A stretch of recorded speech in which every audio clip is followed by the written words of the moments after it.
Sir మొత్తానికైతే Vallabhaneni arrest తర్వాత చాలా మంది మదిలో మెదిలిన ప్రశ్న ఏంటి అంటే, ఇంతవరకు జగన్ స్పందించట్లేదు. జగన్ ఎందుకు కలవట్లేదు? ఇవాళ ఆ ప్రశ్నకి సమాధానం దొరికింది. అంటే జగన్ వెళ్లి ఇవాళ వల్లభనేని వంశీని కలవటం జరిగింది.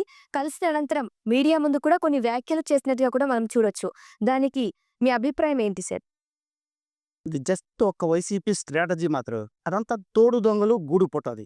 ఖచ్చితంగా జగన్ అనే వ్యక్తి వంశీని కలవటానికి వస్తాడు. ఎందుకంటే వంశీ అనే వ్యక్తి టీడీపీ టికెట్ మీద గన్నవరం నుంచి నెగ్గి తెలుగుదేశం పార్టీకి ద్రోహం చేసి కేవలం తన ఆస్తులను కాపాడుకోవడం కోసం మాత్రమే వైసీపీ పార్టీలో చేరడం జరిగింది. వెళ్ళి వెళ్ళినవాడు ఇంకా ఆ వైసీపీ పార్టీ ఆల్మోస్ట్ ఆ డిఎన్ఏ అలవాటైంది కాబట్టి ఇంకా ఎన్నో అరాచకాలు చేసి అదే గన్నవరం నియోజకవర్గం ఇంకా కొన్ని కోటాను కోట్ల ఆస్తులు పోగేసుకున్నాడు ఆయన.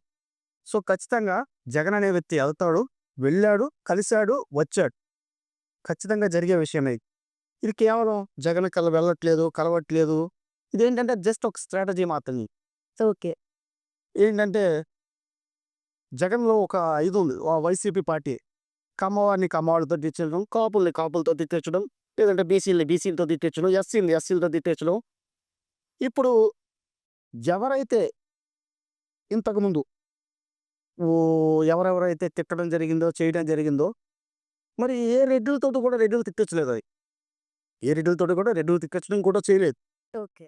బట్ చెప్పాలి అనుకుంటే ఈ ఆంధ్రప్రదేశ్‌లోని 26 జిల్లాలని కూడా పార్టీలుగా విడగొట్టి ఒక్కొక్క రెడ్డికి ఒక్కో రీజియన్ ఇచ్చారు. ఆల్మోస్ట్ 175 నియోజకవర్గాల్లో ఎమ్మెల్యే అభ్యర్థి ఉంటే జనరల్ సీట్ అంటూ వస్తే అది ఒక రెడ్డికే ఇచ్చారు. ఓకే. ఓకేనా? ఇప్పుడు ఈరోజు కొత్తగా మీడియా ముందుకొచ్చి చంద్రబాబు సామాజిక వర్గం ఆయన పార్టీలోనే ఉండాలి, వేరే పార్టీలో ఉంటే నేను ఒప్పుకోడు, కావాలని అసలు అది తన సామాజిక వర్గం అయినా కూడా కావాలనే ఇలాంటి అరెస్టులు చేస్తాడు అని చెప్తున్నాడు. ఇదంతా సొల్లే. ఓకే. అసలు జగన్ అనే వ్యక్తి అబద్ధాన్ని అంత కాన్ఫిడెంట్‌గా చెప్పగలడు అంటే రీసెంట్‌గా ఒక మూవీ కూడా వచ్చిందండి. ఏదో సమ్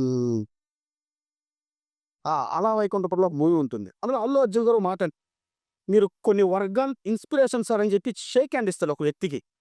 దేనికంటే అబద్ధాన్ని కూడా అంత కాన్ఫిడెంట్‌గా చెప్పడంలో జగన్ అనే వ్యక్తి ఖచ్చితంగా కొన్ని వర్గాలకు ఇన్స్పిరేషన్. అందులో డౌట్ ఏం లేదు. ఇక ఈరోజు జరిగిన వ్యాఖ్యల గురించి అంటారా? అది చెప్పాలి అంటే చెప్పాను కదా! కొన్ని వర్గాలకు ఇన్స్పిరేషన్ అని. అదే జరిగింది. చాలా సింపుల్. సార్ ఇవాళ చేసిన వ్యాఖ్యను బట్టి అతను ఇంకొకటి కూడా చెప్పడం జరిగింది. టీడీపీ కార్యాలయం కన్నా ముందే వైసీపీ ఆఫీస్‌పై మీ కార్యకర్తలే దాడి చేశారంటూ ఆయన ఆరోపిస్తున్నారు. దీనిపై మీ సమాధానం ఏంటి సార్? ఈరోజు ఆయన డేట్‌ల ప్రకారం చెప్పారు కదా! పలానా ఫిబ్రవరి 23 చేశారు, 20వ తారీఖు చేశారు, 24 చేశారు అని చెప్పి డేట్‌ల ప్రకారం చెప్పారు కదా! మరి వైసీపీ కార్యాలయం మీద తెలుగుదేశం పార్టీ గనక దాడి చేసుంటే మరి ఆ డేట్ కూడా ఆయన చెప్పుండాలి కదండీ! లేదు. ఫిబ్రవరి 20వ తారీఖున టీడీపీ కార్యాలయం మీద వాళ్ళు దాడి చేసిన మాట వాస్తవం. అది ప్రతి ఒక్కటి గన్నవరం నియోజకవర్గంలో ఉన్న ప్రజలందరూ కూడా చూశారు. కార్లు తగలబెట్టారు, ఆఫీసును తగలబెట్టారు, అందరిని కొట్టారు. అండ్ అక్కడున్న ప్రతి ఒక్కరిని కూడా కేవలం పార్టీ ఆఫీస్‌లో పనిచేసే వాళ్ళు మాత్రమే కాకుండా, చుట్టుపక్కల ఉన్న ప్రజలను కూడా భయభ్రాంతులకు గురి చేసి ప్రతి ఒక్కరికి కూడా ఈ విషయం తెలుసు. ఆ తర్వాత ఫిబ్రవరి 23, 2024 వాళ్ళ గవర్నమెంట్ అధికారంలో ఉన్నప్పుడు ఎన్నో కేసులు ఎన్నో కేసులుకి పెట్టడానికి తెలుగుదేశం పార్టీ వెళితే ఎఫ్ఐఆర్‌లో ఏదో పేరుకి రాసినట్టు నమోదు చేసి పంపించేశారు తప్ప ఎటువంటి యాక్షన్ కూడా తీసుకోలేదు. గన్నవరం నియోజకవర్గంలో వల్లభనేని వంశీని కాదు అని ఎవరు చేయరన్న విషయం అందరికీ తెలుసు. అది కూడా వైసీపీ గవర్నమెంట్ ఉండగా వాళ్ళ పార్టీ అధికారంలో ఉండగా. ఎందుకంటే వల్లభనేని వంశీ అనే వ్యక్తి ఎటువంటి రౌడీ అనేది ప్రతి ఒక్కరికి కూడా కృష్ణా జిల్లా మొత్తం తెలిసిందే. ఓకే. సరే ఇంకొకటి సత్యవర్ధన్ ఇచ్చిన ఫస్ట్ స్టేట్మెంట్‌లో వల్లభనేని వంశీ పేరు ఎక్కడా లేదు. అండ్ సెకండ్ స్టేట్మెంట్‌లో ఎక్కడి నుంచి వచ్చింది అంటూ కూడా ప్రశ్నిస్తున్నట్టుగా తెలుస్తోంది. దీనికి సమాధానం ఏం చెప్పుకోవచ్చు సార్ మరి? ఇప్పుడే చెప్పాను కదమ్మా! ఫిబ్రవరి 23న కేసు ఫైల్ చేయడానికి వెళ్ళినప్పుడు వాళ్ళ గవర్నమెంట్ అధికారంలో ఉంది. ఆ రోజు వాళ్ళు బెదిరించి ఆ వ్యక్తితోటి ఆ రకంగా రాయించడం జరిగింది. తర్వాత టీడీపీ గవర్నమెంట్ అధికారంలోకి వచ్చినా కూడా వచ్చిన తర్వాత ఆ వ్యక్తి సత్యవర్ధన్ అనే వ్యక్తి ఒక దళితుడు అక్కడ తెలుగుదేశం పార్టీ ఆఫీస్‌లో కంప్యూటర్ ఆపరేటర్‌గా వర్క్ చేస్తుంది. ఓకేనా? ఆయన ఒకటే గుర్తుపెట్టుకో తెలుగుదేశం పార్టీ ఆఫీస్‌లో పనిచేస్తున్న ఏ చిన్న వ్యక్తి అయినా సరే, అది ఇంకోటవని, ఇంకోటని ఈవెన్ స్వీపర్ అయినా సరే, పార్టీ అంటే ప్రాణంగా ఉంటారు. ఖచ్చితంగా పార్టీ ఆఫీస్‌లో ఉన్నాడు అంటే దేవాలయంగానే ఉంటాయి. అటువంటి వ్యక్తిని తెలుగుదేశం పార్టీ అధికారంలోకి వచ్చిన తర్వాత ఆ వ్యక్తి నిజానిజాలని చెప్పి, సరే ఇలా జరిగింది ఇది అని చెప్పి ఎఫ్ఐఆర్ అప్పుడు కట్టడం జరిగింది. ఎఫ్ఐఆర్ ఫైల్ అయిన తర్వాత తెలుగుదేశం పార్టీ అధికారంలో ఉండగానే ఈ వల్లభనేని వంశీ అనే వ్యక్తి అతన్ని కిడ్నాప్ చేసి, బెదిరించి, వా తనంతట తాను వాళ్ళ వ్యక్తులతోటి ఇతను కోర్టుకొచ్చి ఇలా చేసి, ఇతను సత్యవర్ధన్ అనే వ్యక్తి ఫిర్యాదుని వెనక్కి తీసుకునేలా చేశారు. అది కూడా తెలుగుదేశం పార్టీ అధికారంలో ఉండగా. అంటే ఇంకా వాళ్ళు అంతకుముందు ఎన్ని అరాచకాలు చేశారు, నిజంగా పార్టీ ఆఫీస్ మీద దాడి చేశారా లేదనేది జస్ట్ ఈ ఒక్క విషయం మీద స్పష్టం అయిపోతుంది. దీని తర్వాత కూడా సత్యవర్ధన్ ఎక్కడ దొరికాడో తెలుసా అండి? ఇతన్ని ఆ తర్వాత ఆ విషయాలు వదిలేసిన తర్వాత ఇక్కడ హైదరాబాద్ రావడం జరిగింది. ఏదో జాబ్ చేస్తుంటారు. తర్వాత అక్కడి నుంచి తీసుకొచ్చి ఫిర్యాదు వెనక్కి తీయించిన తర్వాత అజ్ఞాతంలో పంపించేశారు వైజాగ్. వైజాగ్ అజ్ఞాతంలో పంపించేసేసి ఎవరికీ తెలియకుండా ఈ విషయం బయటికి ఎప్పుడైతే వచ్చిందో అప్పుడు పోలీసులు గానీ, లేదంటే పార్టీ గానీ ఏమైంది, ఏంటి అని వెతకడం మొదలెట్టింది. సత్యవర్ధన్ అనే వ్యక్తి ఫలానా చోట ఉన్నాడు. ఏం జరిగిందని అడిగి ఇలా జరగడం, ఇలాగ నన్ను బెదిరించారు అది ఇది అని చెప్పిన తర్వాత ఈ సత్యవర్ధన్ వాళ్ళ అన్నయ్య పోలీసులకి కేసిస్తే యాక్చువల్‌గా వాడు దళితుడు. వాళ్ళ అట్రాసిటీ అంటే మరి నిజంగానే అతను దళితుడన్న విషయం వాళ్ళకి తెలుసు. సో, ఖచ్చితంగా వంశీ అనే అతను ఎంత పొగరుగా ఉంటాడో తెలుసు. సో, వాళ్ళని తీసుకెళ్ళి బెదిరించి, భయపెట్టి కేసు వెనక్కి తీసుకొని వచ్చేసిన తర్వాత అట్రాసిటీ కేసు పెట్టమని ఇంకేం పెడతారండి? ఏదో కొత్తగా అడుగుతున్నారు, ఏదో అన్యాయంగా, అక్రమంగా పెట్టారు కేసు అంటే నిన్నెవరెళ్ళయ్యారా? ఫిర్యాదుదారుడి దగ్గరికి వెళ్ళాల్సిన అవసరం నువ్వేముంది? నువ్వు నిందితుడివి. నువ్వు నిందితుడిలా కోర్టుకెళ్ళు, బెయిల్ తెచ్చుకో, ఇంకోటి చేసుకో. ఫిర్యాదుదారు దగ్గరికెళ్ళి వాడిని బెదిరించి నువ్వు ఫిర్యాదు వెనక్కి తీసుకునేలా చేసి ఈరోజు వచ్చి అక్రమ కేసు పెట్టారంటే ఇక నీ మీద పెట్టిన కేసు ఏంటి? నువ్వు అందులో 71 నిందితుడివి. ఏది పార్టీ ఆఫీస్ తగలబెట్టిన దాంట్లో. ఓకే. ఇందులో ఏది? ఇందులో నువ్వే మేజర్. నువ్వే డైరెక్ట్‌గా ఇన్వాల్వ్ అయ్యున్నావు. సో, ఈ కేసు నీ మీదే పడుతుంది. దీంట్లో లోపలికెళ్ళింది. అసలు నిజంగా చెప్పాలి అనుకుంటే, నిజంగా చంద్రబాబు నాయుడు లేదంటే లోకేషో చెయ్యాలి అనుకుంటే, నువ్వు లోకేష్ తల్లిగారిని తిట్టలేదా? ఎంతమంది సభ్య సమాజం తలదించుకునేలాగా మాట్లాడావు కదా!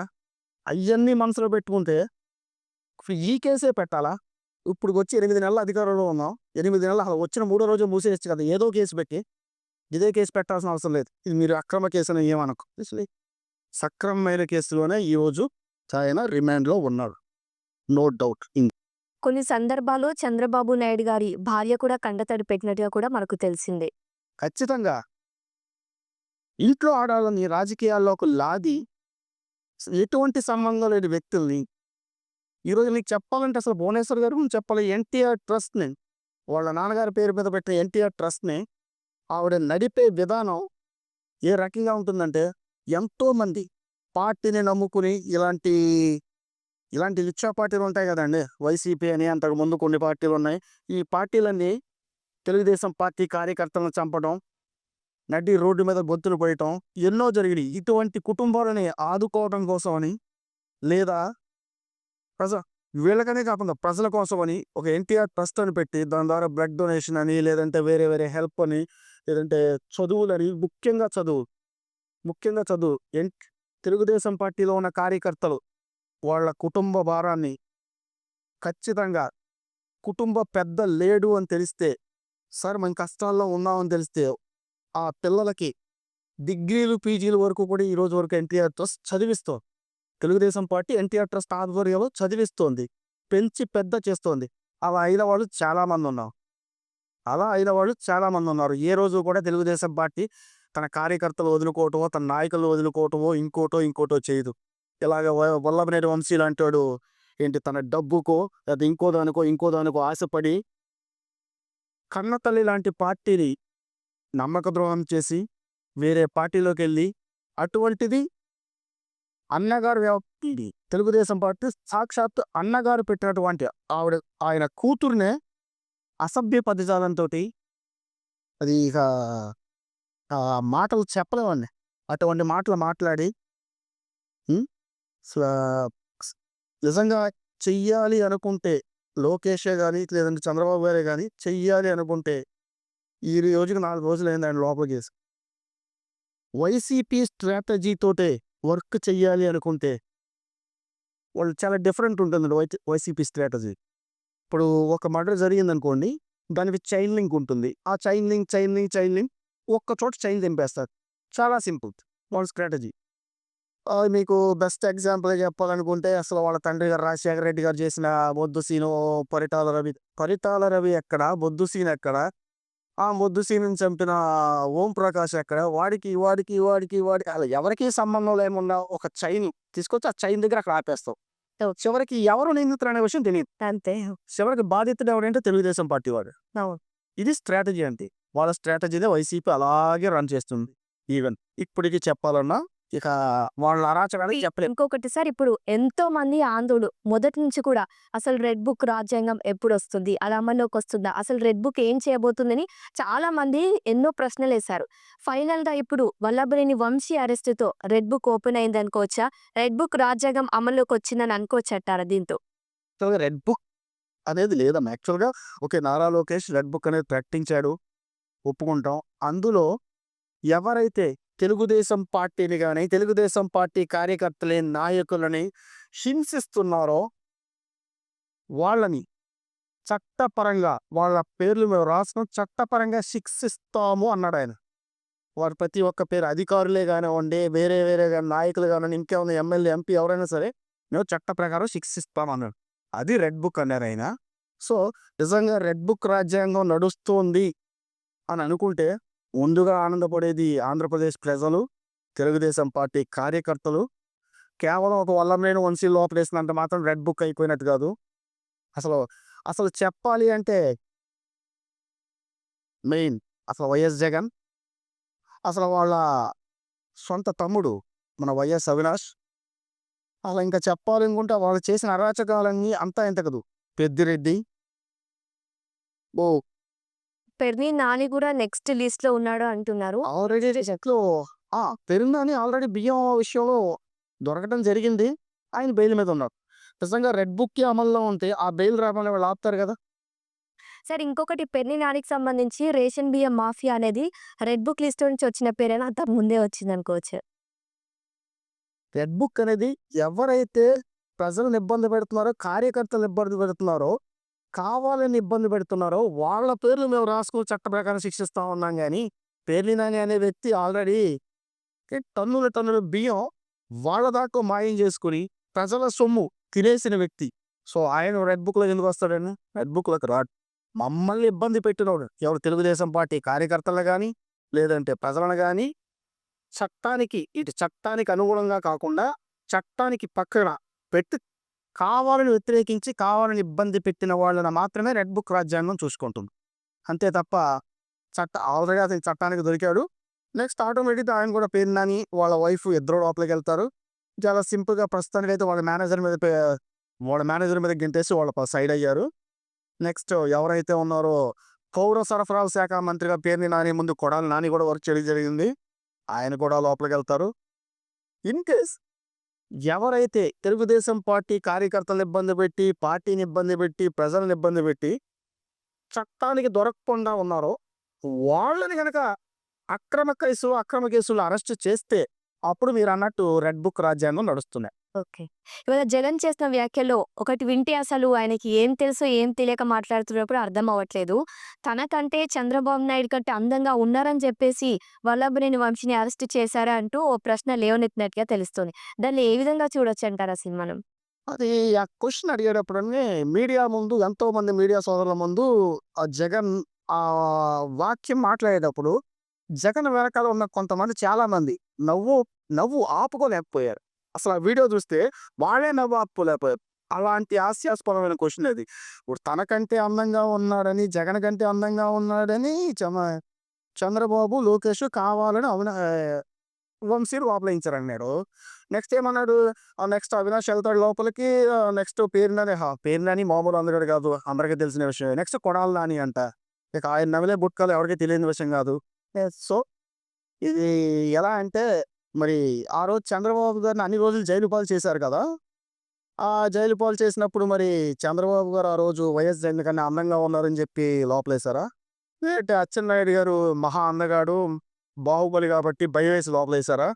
ఎంతమందిని అరెస్ట్ చేసి లోపలేసారు? చెప్పండి. అంతే. సత్యవర్ధన్‌ని కిడ్నాప్ చేసింది వల్లభనేని వంశీ కాదు, టీడీపీ నాయకులే అంటూ కూడా జగన్ ఆరోపించినట్టుగా తెలుస్తోంది. దీనిపై మీ స్పందన ఏ విధంగా ఉంది? ఇందాకే చెప్పాను గదా! ఒక వర్గానికి ఇన్స్‌పిరేషన్. ఇది అబద్ధం అని చెప్పి ఈవెన్ ఆ జగన్ వెనకాల మీడియా సమావేశంలో వెనకాల ఉన్న ప్రతి ఒక్కరికి తెలుసు. కానీ స్ట్రాంగ్‌గా చెప్పిన ఇది కేవలం వైఎస్ జగన్‌కి మాత్రమే ఉంది. అది అబద్ధం అన్న విషయం ప్రతి ఒక్కరు. ఇప్పుడు తెలుగుదేశం పార్టీ తన పార్టీ ఆఫీస్‌లో పనిచేసే తన ఆపరేటర్‌లని కిడ్నాప్ చేసి తీసుకెళ్ళి ఏం చేసుకుంటుంది అంటే, తెలుగుదేశం పార్టీ తన ఎవరి మీదైతే ఆరోపణలు చేసిందో ఎళ్లి వద్దమ్మా ఆడి మీద ఆరోపణలొద్దు. నువ్వు ఫిర్యాదు వెనక్కి తీసుకో అని చెప్పి వీళ్ళే చేస్తారా? ఎందుకు చేస్తారమ్మా అది? నిజంగా అది చాలా ఓరస్. అదైతే ఖచ్చితంగా కాదు. కావాలని అరెస్ట్ చేశారు.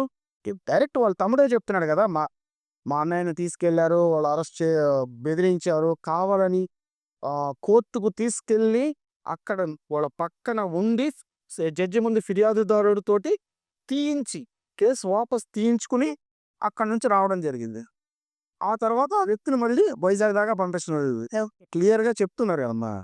సో, వైఎస్ జగన్ అనే వ్యక్తి ఎంతటికైనా తెగించగలడు. ఎంత తెగించగలడంటే సొంత చిన్నాన్నను పులివెందులలో వైఎస్ ఫ్యామిలీకి తెలియకుండా ఒక ఈగ కూడా లోపలికి రాదు, బయటికి వెళ్ళదు. అటువంటి చోట పులివెందులలో వాళ్ళ సొంత చిన్నాన్న చనిపోతే నారాసుర రక్త చరిత్ర, నారాసుర రక్త చరిత్ర అని చెప్పి పెద్ద పెద్ద పేజీలలో వేయించి చంద్రబాబు గారిని ఎన్నో రకాలుగా ప్రజలందరూ ఖచ్చితంగా చంద్రబాబే ఎవరైతే వివేకానంద ఇంటికెళ్ళి ఆయనే నరికేసొచ్చాడు అన్న టైపులో సృష్టించడానికి చాలా చాలా పాట్లు పడ్డాడు. కేవలం ఆ ఒక్క పాయింట్ మీదే ఆ రోజు ఆయన ఎలక్షన్‌కి వెళ్ళటం జరిగింది. ఎలక్షన్ నెగ్గటం జరిగింది. కానీ చివరికి ప్రజలకు తెలిసిందేంటంటే, ఎలక్షన్‌కి ముందేమో సీబీఐ ఎంక్వైరీ కావాలి. మా చిన్నాన్నని చంపించాడు చంద్రబాబు అన్నాడు. ఎలక్షన్ అయిపోయిన తర్వాతేమో అధికారంలోకి వచ్చింది. అబ్బే సీబీఐ ఎంక్వైరీ అవసరం లేదంటే వాళ్ళే కోర్టుకెళ్ళడం జరిగింది. మరి సీబీఐ ఎంక్వైరీ అవసరం లేదన్నారు. ఇక ఎన్నో రకాలుగా నాలుగు మడత పెట్టడంలో ఆయన నంబర్ 1.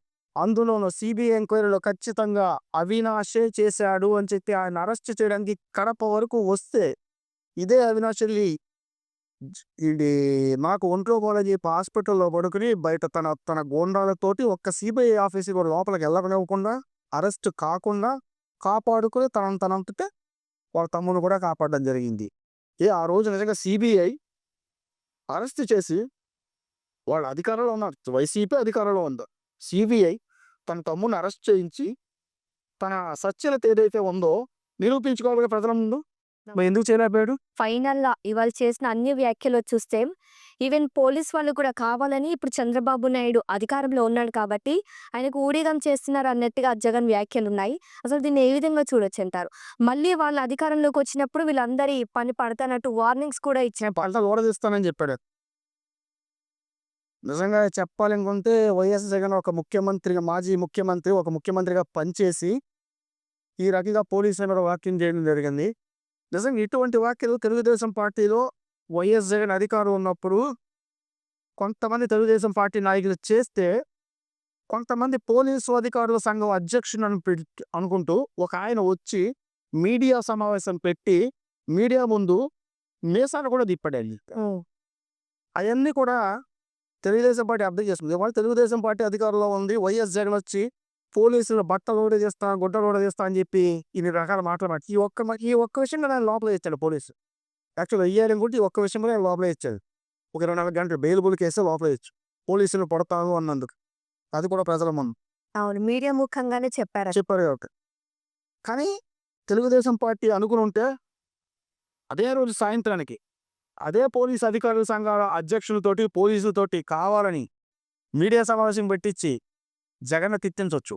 అవును. అటువంటి స్ట్రాటజీ, అటువంటి వరస్ట్ పాలిటిక్స్ చంద్రబాబు అనే వ్యక్తి ఏనాడు కూడా ఇలాంటి పనికిమాలిన రాజకీయాలు చేయడు. కేవలం వైసీపీ మాత్రమే చేస్తుంది గాబట్టే, ఆ రోజు అలాగా పోలీస్ అధికారులని తెలుగుదేశం పార్టీ నాయకులు గబుక్కున తోలనాడితే, ఆ మనిషొచ్చి తిట్టారు. తర్వాత ఆ మ్యాటర్ అక్కడితోటి క్షమాపణలు చెప్పడం, సైలెంట్ అవ్వడం జరిగింది. కానీ ఇదే మాట సాక్షాత్తు ఈరోజు ఒక మాజీ ముఖ్యమంత్రి అన్నాడు. మరి దీని మీద పోలీస్ అధికారుల సంఘం ఆ రోజు మీసాలు తిప్పి తొడలు కొట్టిన పోలీస్ అధికారుల సంఘం మరి ఏ రకంగా రెస్పాన్స్ ఇస్తుందనేది చూడాలి.